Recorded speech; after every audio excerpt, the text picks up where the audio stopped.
వస్తాను మీ దగ్గరికి కిషోర్ గారు.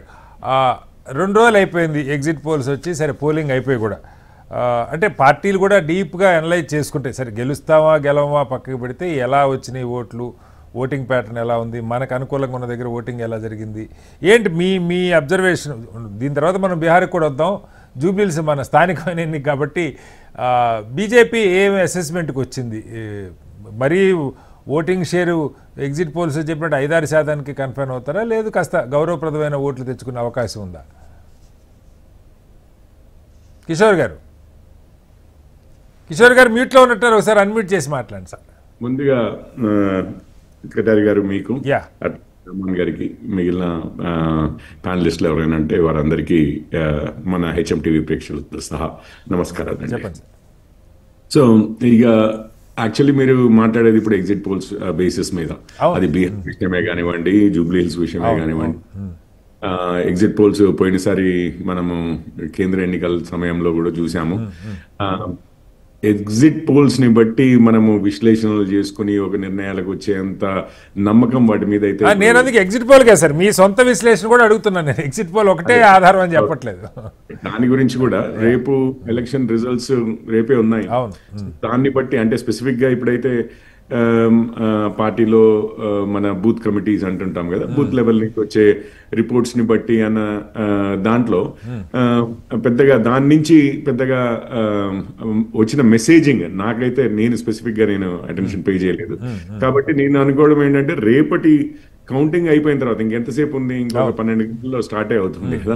సో దాని తర్వాతే మొదలవుతుందని నేను అనుకుంటున్నాను. రేపు సాయంత్రం కానీ కాస్త నెంబర్స్ అంతా క్లారిటీ వచ్చిన తర్వాత ఇటు కాంగ్రెస్ పర్ఫార్మెన్స్ ఏంటి, అటు బీఆర్ఎస్ పర్ఫార్మెన్స్ ఏంటి, ఇటు బీజేపీ పర్ఫార్మెన్స్ ఏంటి అనేది తెలిసిన తర్వాతే కొంచెం అనాలిసిస్ మొదలవుతుంది. అంటే ఇవాళ అది కాదు సార్, ఇవాళ పత్రికల్లో వచ్చిన వార్తలు ఏంటంటే ఏ బూత్లో ఏ పార్టీలు ఎవరెవరికి డబ్బులు పంచారు, వాళ్ళని ఎంతమంది ఓటింగ్కి వచ్చారు, రాలేదు కాదు, ఇవి కూడా రాని వాళ్ళని డబ్బులు వెనక్కి అడుగుతున్నారని కూడా మన వార్త. అంటే అంత మైక్రో లెవెల్లో మీరు పార్టీలు, అది కాదు కిషోర్ గారు, మీరు పంచారా లేదా నేను అంటలేదు, కానీ అంత మైక్రో లెవెల్లో ఎనాలిసిస్ జరుగుతుంది. మనం డబ్బులు ఎవరికి ఇచ్చాం, ఆ ఓటర్లు అసలు ఓటింగ్కి వచ్చారా లేదా, వస్తే మనకేసారా లేదా, ఇక్కడ దాకా పోలింగ్ అయిపోయింది నా అయిపోట్లా. చాలా కాస్ట్లీ ఎన్నికలండి. మీకు ఒక్కటి చెప్తాను, చెప్పండి. దీని అంతటికి నాంది పలికింది కేసీఆర్ గారు మన హుజూరాబాద్ ఎలక్షన్స్ లో. బై పోల్స్ అనే వాటికి సిగ్నిఫికెన్స్, వాటిలో 100 కోట్లు ఖర్చు పెట్టడము, అండ్ ప్రజలు కూడా బయటకు వచ్చి పక్క ఊర్లో అంత ఇచ్చారు, మాకు ఇంత తక్కువ ఎందుకు ఇస్తున్నారు, లేకపోతే మాకెందుకు ఇవ్వట్లేదు అని చెప్పి గొడవ పెట్టిన ఆ వీడియోలు అప్పటి నుంచి చూస్తున్నాం. ఇప్పటికీ అవి ఓల్డ్ అయిపోయాయి, అంటే బోర్ కూడా కొట్టేసింది అందరికి. అవును, ఇది ఎక్స్పెక్టెడ్ బిహేవియరే కదా అన్న స్టేజ్కి వచ్చేసింది. సో పెద్దగా స్టార్ట్లు అవ్వట్లేరు, ఎవరు కూడా పెద్దగా ఆశ్చర్యపోవట్లేరు, ఆశ్చర్యశక్తులు కావట్లేదు. సో మీకు దాని తర్వాత మునుగోడు బైపోల్ అయింది. మీకు బైపోల్ అని అంటే ఒక సిగ్నిఫికెన్స్ ఎందుకు వచ్చింది? పోయినసారి మీరు చూశారు కటారి గారు, దుబ్బాక, హుజూరాబాద్, మునుగోడు, ఈ 3 కూడా అసలు యాక్చువల్లీ దుబ్బాక, హుజూరాబాద్ అయితే హుజూరాబాద్ ఎస్పెషల్లీ ఎందుకంటే ఈటల గారు బీఆర్ఎస్ లో నుంచి బయటకు వచ్చారు చేయబట్టి, అండ్ సర్వశక్తులు కొట్టారు బీఆర్ఎస్ వారు, కేసీఆర్ గారు వాళ్ళ నాయకులందరూ వచ్చారు, అంతా చేశారు, ఎట్లాగైనా ఈటల గారిని ఓడించాలి అని.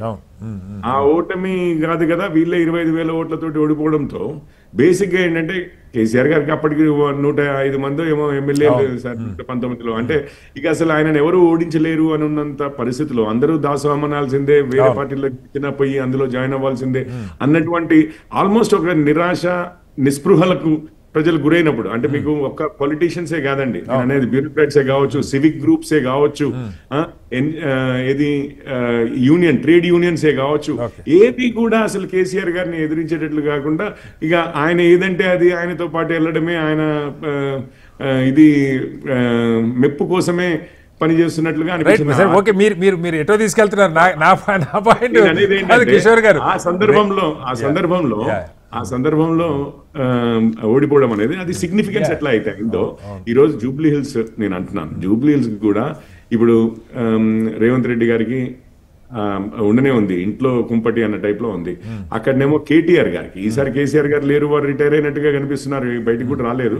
ఇంట్లోనే మళ్ళీ అన్న చెల్లెళ్ళ మధ్యలో పోరు, వారసత్వ పోరు. ఈ సమయంలో ఇది కేటీఆర్ గారికి ట్రాన్సిషన్ అవుతున్న సందర్భం అన్న టైప్ లో, సో వారు అసలు నిలదొక్కుంటారా లేదా అన్నటువంటి సందర్భం, అంటే అన్నటువంటి విశ్లేషణ కూడా జరుగుతుంది. బీజేపీ కూడా చాలా స్టేక్స్ పెట్టారు సార్. ఇప్పుడు కిషన్ రెడ్డి గారు అయితే దాదాపు నెల రోజులు ఆయన సొంత పార్లమెంట్ నియోజకవర్గం, ఆయన కేంద్ర మంత్రి కూడా కేబినెట్ హోదాలో ఉన్నారు. ఆయనతో పాటు మీ 8 ఎమ్మెల్యేలు, 8 మంది ఎంపీలు, మిగతా నాయకత్వం అంతా అక్కడ ఉన్నారు. మీరేం తక్కువ స్టేక్స్, అందరూ సర్వశక్తులు ఉంటారు కదా. ఒక విషయం చెప్తాను కటారి గారు, మీరే కూడా చాలా సార్లు అని ఉంటారు, ఇప్పుడు దేశంలో ఎక్కడ ఈవెన్ పంచాయతీరాజ్ ఎన్నికలైనా గానీ బీజేపీ అక్కడ ఏ మాత్రం అవకాశం లేకున్నా గానీ సర్వశక్తులు ఒడ్డుతారు అని చెప్పి, అది వాళ్ళ నైజము అని చెప్పి. మేము నిజంగానే అంటే ఈ రాష్ట్రంలో అసలు మీరు గెలవనే గెలవరు కదా అని చెప్పి ఎన్నో రాష్ట్రాలలో మాట్లాడుతూనే, అయినా కానీ ప్రధానమంత్రి గారే వచ్చారు ఏకంగా, లేకపోతే అధ్యక్షులే వచ్చారు, జాతీయ అధ్యక్షులే వచ్చారు, ఇక్కడ క్యాంపెయిన్ చేశారు అంటారు. ఎందుకంటే పొలిటికల్ పార్టీగా మనం ఈ పరీక్ష ఆ పరీక్ష అనేది ఏముండదండి, అన్నింటినీ సీరియస్ గానే తీసుకుంటాం. మనం అందులో గెలవము అని తెలిసినా కూడా కొన్నిట్లలో అయినా కానీ అంటే సీరియస్ గా తీసుకుని ఫైట్ చేసాం ఎప్పుడు, అది మన నైజం అంతే. సో అయితే ఎగ్జిట్ పోల్స్ కి భిన్నంగా మీ దగ్గర ఏం సమాచారం లేదనుకోవచ్చా కిషోర్ గారు? మేము ఊహించేదైతే ఎగ్జిట్ పోల్స్ లో అయితే చాలా స్క్యూడ్ గా వచ్చిందండి. మనం చూద్దాము, నేను తప్పనిసరిగా ఆ పోల్స్ అయితే అంటే మేము మా అంచనాలు అయితే ఆ పోల్స్ కి ఏమాత్రము దగ్గరలో లేవు. రైట్, ఒకసారి మళ్ళీ వస్తారు. ఒకసారి రెహమాన్ గారు కాసేపు బీహార్ గురించి కూడా మాట్లాడుకుందాం, ఎందుకంటే దేశ రాజకీయాల్ని ప్రభావితం చేయబోతుంది అన్నంత ఇది చాలా ఉద్యమాలు జరిగినాయి. బీసీ సెన్సస్ ఒకటి కావచ్చు, ఓట్ చోరీ కావచ్చు, లేదంటే ఎస్ఐఆర్ కావచ్చు, అనేక అంశాల మీద జాతీయ స్థాయిలో ఈ 2 ఏళ్లలో, ఎందుకంటే 2024 పార్లమెంట్ ఎన్నికల తర్వాత జాతీయ స్థాయిలో బీజేపీకి సింగిల్గా మెజారిటీ రాకపోవటం, కొంత గతంలో అనుకున్న దానికంటే ఒక 60 సీట్లు వాళ్ళకి తగ్గటం, 2019లో వచ్చిన దానికంటే 60 సీట్లు తగ్గటం, ఈ నేపథ్యంలో బలహీన పడుతుంది, మోడీ గారి గ్రాఫ్ కూడా తగ్గుతుంది అనుకున్న టైంలో ఒక పెద్ద రాష్ట్రం, దేశ రాజకీయాల్ని మలుపు తిప్పగలిగిన రాష్ట్రం అనుకున్న బీహార్కి సంబంధించి దాదాపు అన్ని ఎగ్జిట్ పోల్స్ కూడా ఎన్డీఏని గెలవబోతుందని.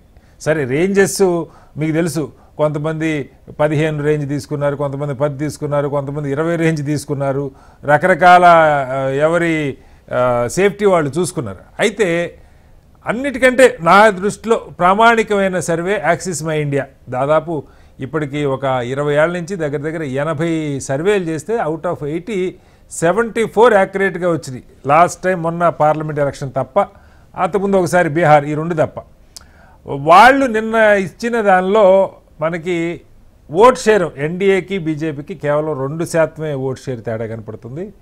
యువత 18 ఏళ్ల నుంచి 39 ఏళ్ల వయసు ఉన్న యువత తీసుకుంటే వాళ్లే దాదాపు 50% ఉన్నారు. మొత్తం పోలైన ఓట్లలో వాళ్ళే 50% ఉన్నాయని చెప్తున్నారు. వాటిల్లో 5% మహాగఠబంధన్కి అనుకూలంగా ఉంది.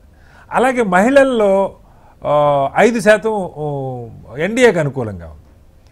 కులాల వారీగా రకరకాల కాంపోజిషన్స్ ఇచ్చారు.